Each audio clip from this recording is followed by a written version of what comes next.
That didn't come from people who were in show business. No. Our grandparents were born in Russia, and because of the Bolshevik Revolution, they left Russia, went through Germany, and changed their name to Silver in Germany, changed their passports and names to Silver. I don't know what my father's real name is, but it's not Silver.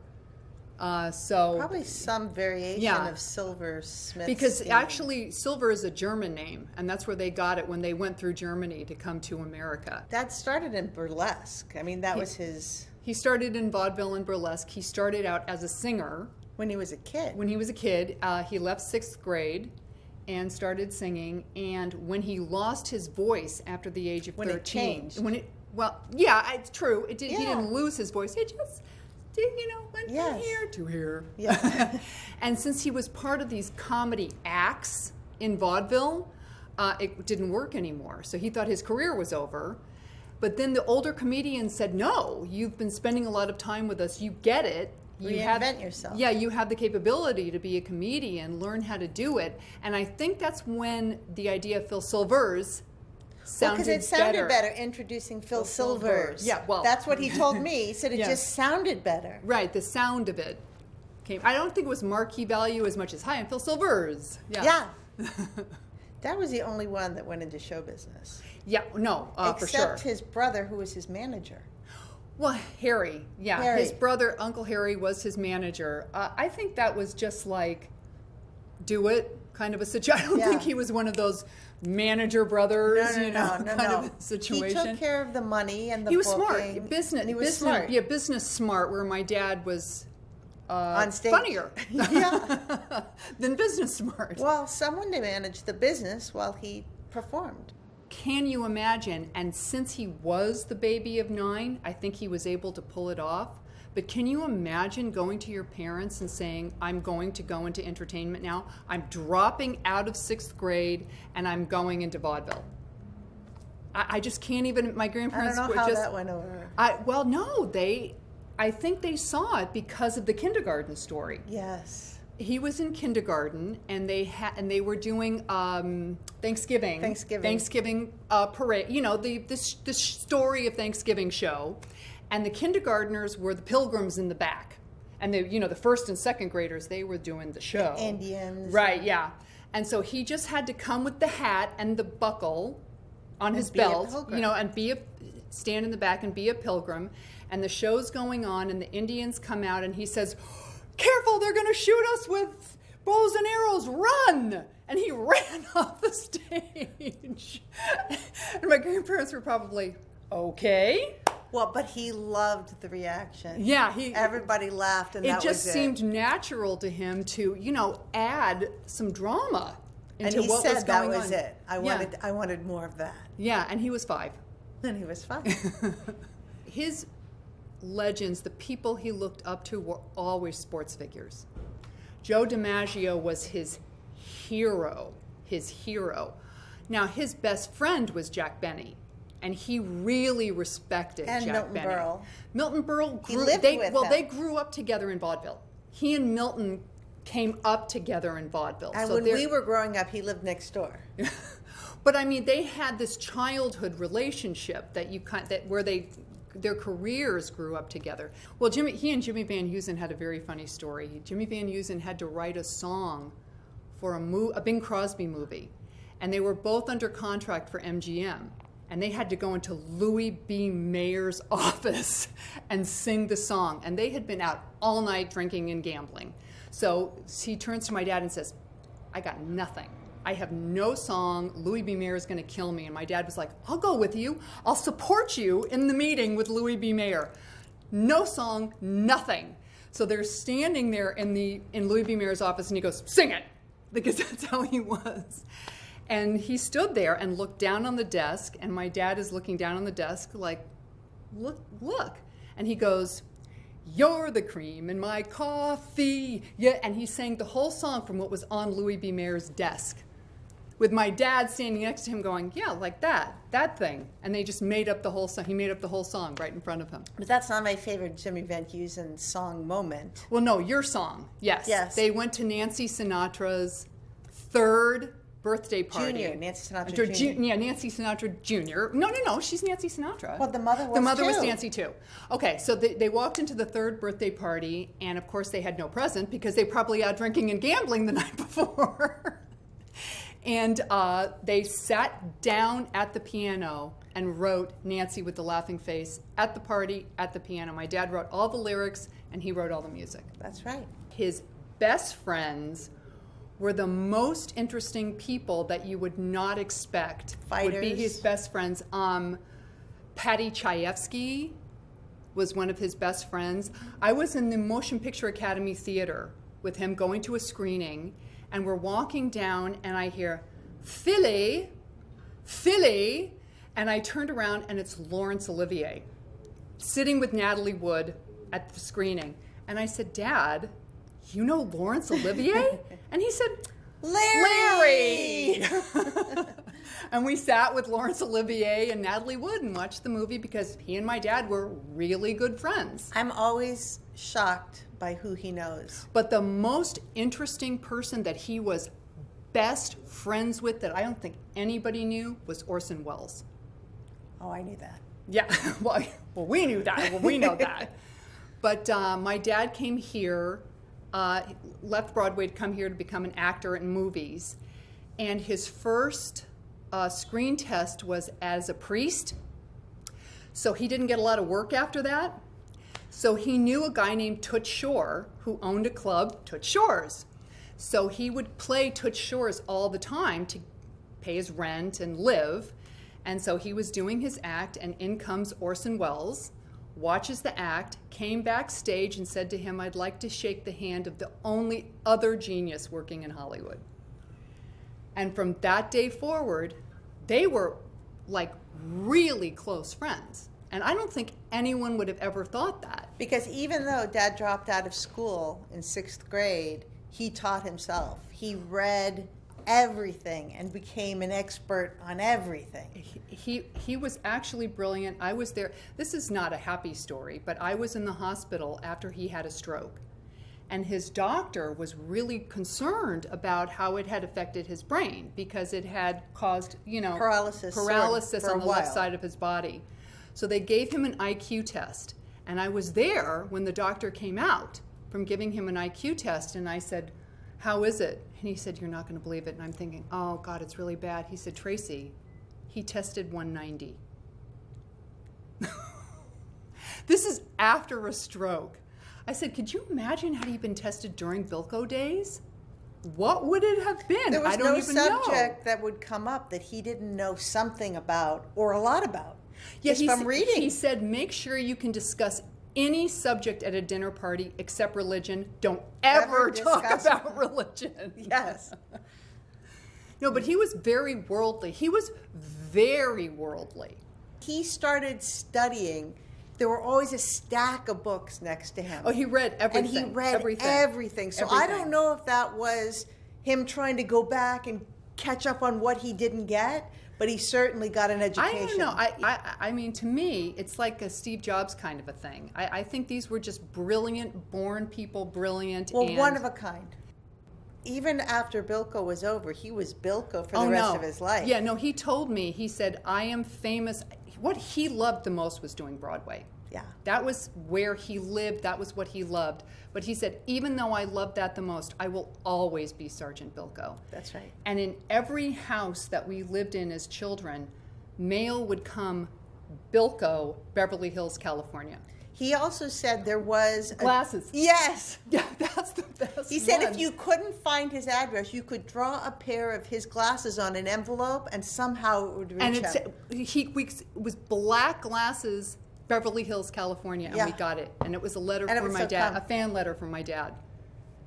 Shocking. It was unbelievable. So, but I mean, when we walked down the street with him, I think people are more aggressive now than maybe they were back then. But people did walk right up to him and say, Bilko! Yeah, Bilko. And he'd growl at them, like do the Bilko glad growl. To see ya. Yeah, glad to see ya. He would go right into character so that nobody was disappointed. But I mean, people that really loved him, called him Sarge. Oh, that's And I true. think those were a lot of soldiers, you know, because the veteran community was his charity. He gave a lot back to veterans. So I think they felt like he really was their sergeant. Yeah. So those were the people that we would walk up to him and go, Sarge. Like Well, part of, I think, what the Yeah. emotional connection was, or at least I hear this from so many people, it's the only time that they spent with their own fathers sometimes was sitting and watching Bilko. So anytime they would hear that I was related to Bilko, they'd always have that mist in their eyes because it reminded them of the times that they spent with their father or their grandfather, who couldn't or wouldn't talk about the war or couldn't or wouldn't talk about personal things before men could share emotions. But this is what they had in common. But you know, Chris Matthews on MSNBC told that story. Oh, really? He said that even. He said, I used to watch Bilko with my father. I had great moments with my dad watching. I was like, hello, is anybody? I was just watching MSNBC. And he started talking about veterans, and this was a while ago, veterans coming back from war. And he said that. Yeah, I hear it from men that age all the time. Lots of people, lots of but celebrities. Always with like a mist in their eye. But I've had tons of celebrities tell me that. I used to watch Bilko with my dad. Yeah. You know, Dad was so much like the Bilko character. I mean, Dad was never in the Army. No. But Nat Hiken, who created the show, really created the character around pieces of my father. But this is also something that really bothered my father about Sergeant Bilko and the idea of who Sergeant Bilko was, because he was always described as this lovable con man. And he never felt that Sergeant Bilko was a con man. He felt that Sergeant Bilko was just a regular guy who was in the Army, and he needed to make the best of it.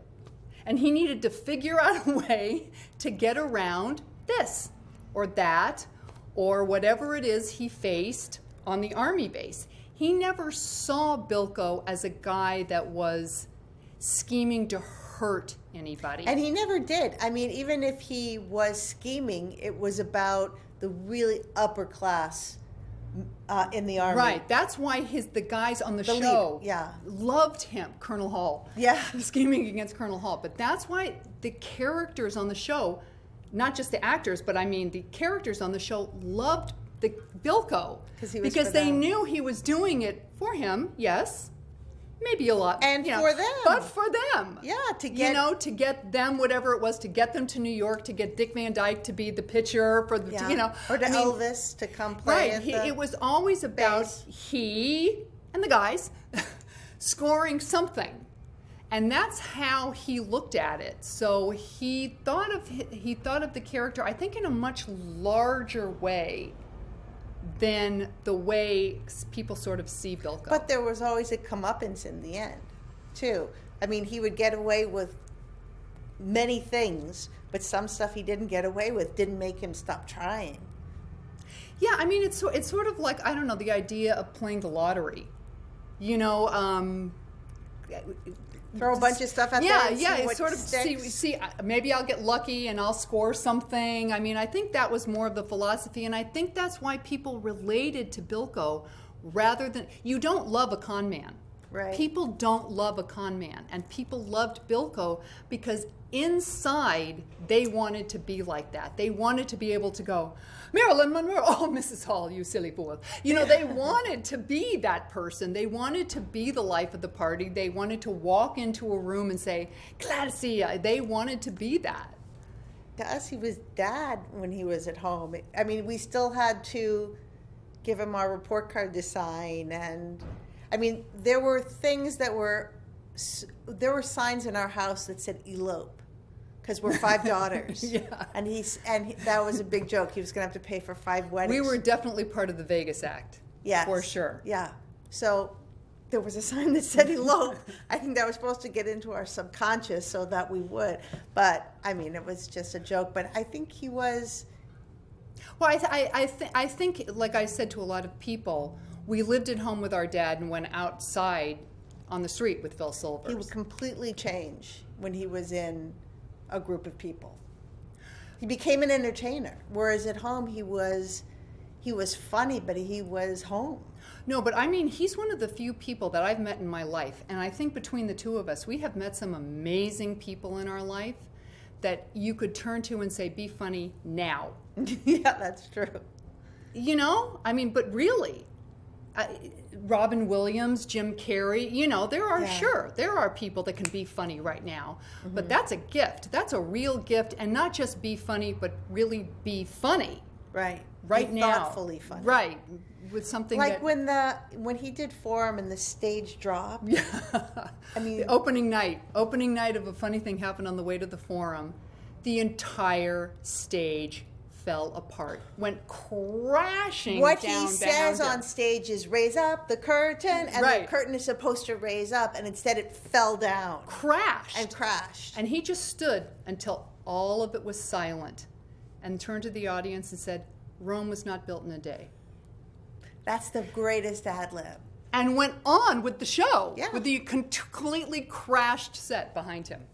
In the scripts that he got weekly for the episodes, it would say, you know, the characters' names, and it would say Sergeant Bilko, and Nat Hiken would write, say something funny here. And it could be a page and a half with no dialogue. Because they knew they were not going to be able to write something as funny that he was going to be able to think of right off the cuff. Said Bilko says something funny. Yeah. And then you just see a page and a half of blank script. And that's why he hated rehearsal, because he didn't want to rehearse the lines that were going to be those great lines that he knew he could come up with like this. Right. He wanted to just go shoot the show.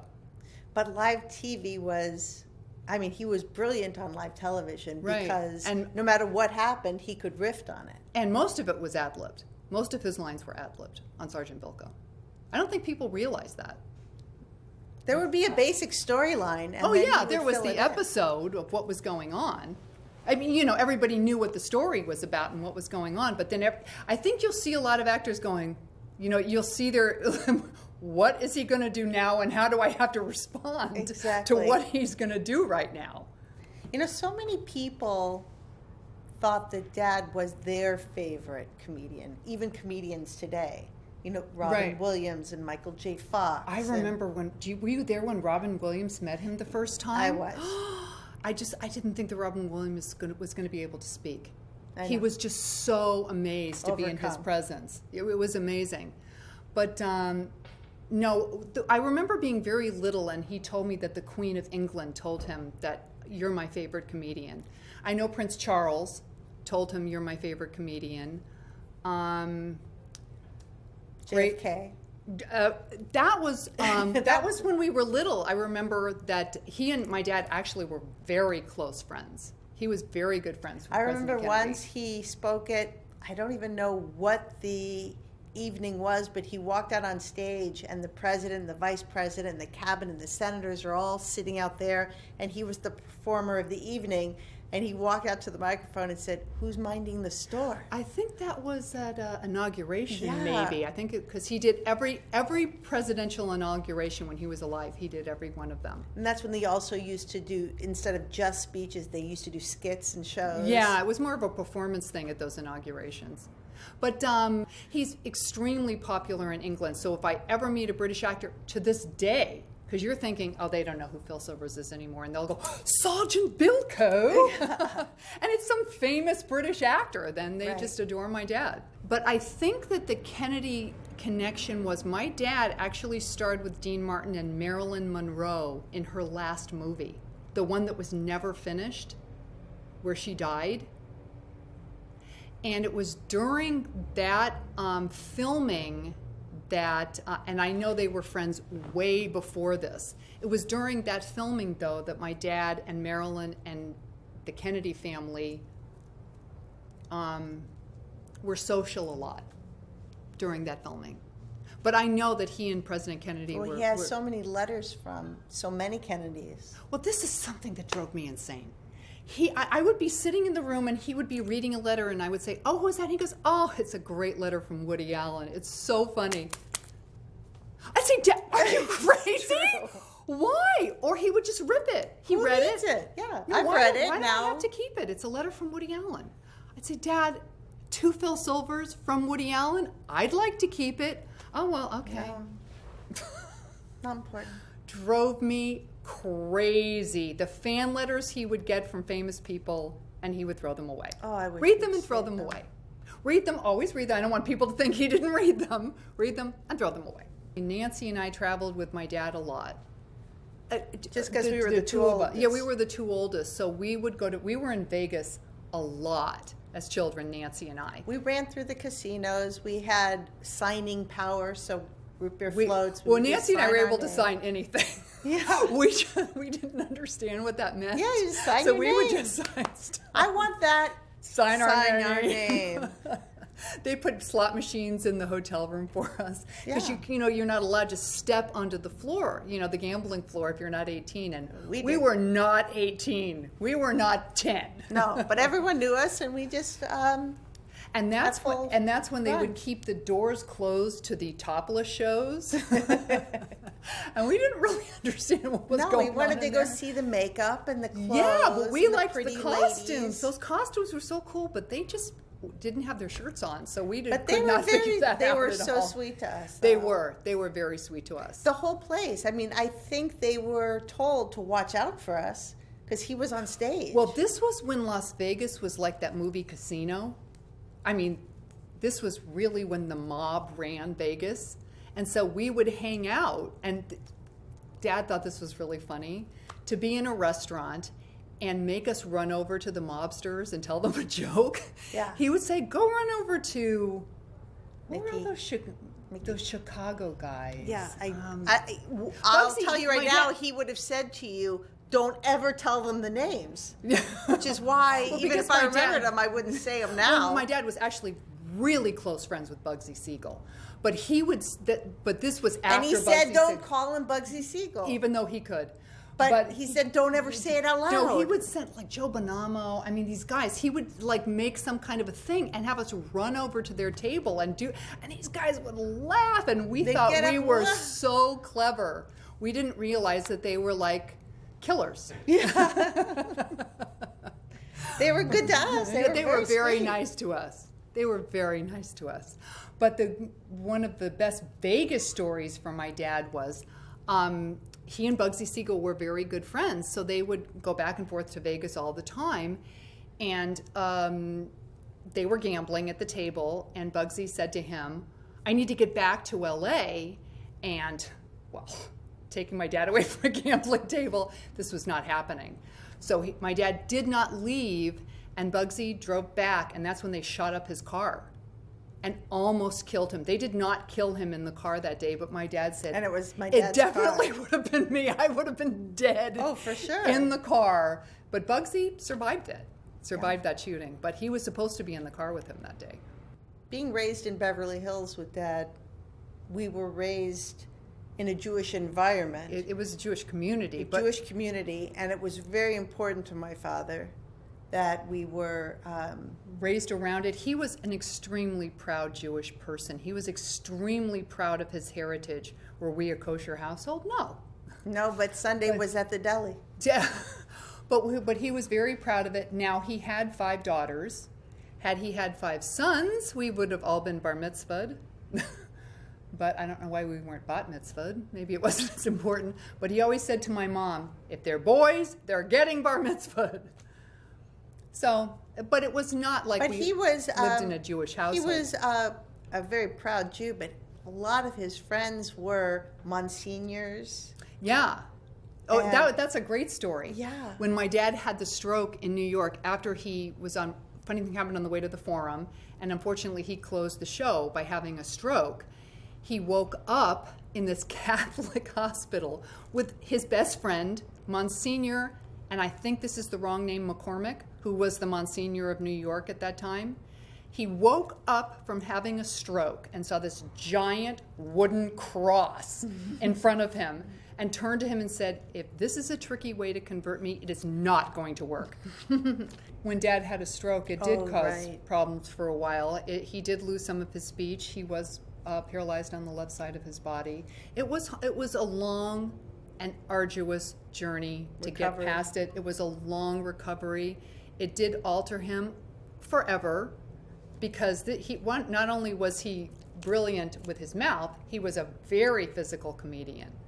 And so it really did change him a lot. Yeah. But he did get past it. Oh, he He was as sharp as he ever was eventually, but I don't think he had the ability The to physicality, dance the physicality and jump afterward. the way he used I to. don't think he could have done a Broadway show again No. after that. He probably would have tried. He would have tried. He would have tried, but yeah, no. He came out of it though.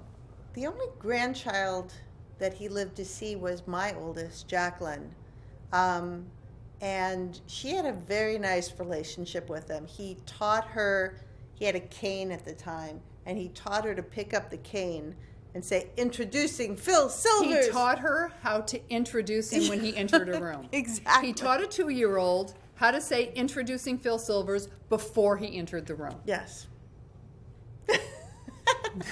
And she did it very well. She was Yes. very good at it. A couple of the grandchildren have gone into theater school where my dad is being studied. So they'll walk into a classroom and they're studying the comedy of Phil Silvers. Because Forum was a big show on Broadway, and it was done multiple times. So Yeah. I think that's a class. And Yeah, so I think they have a new appreciation for him now because all of the shows are on video. So they've seen the Bilko series.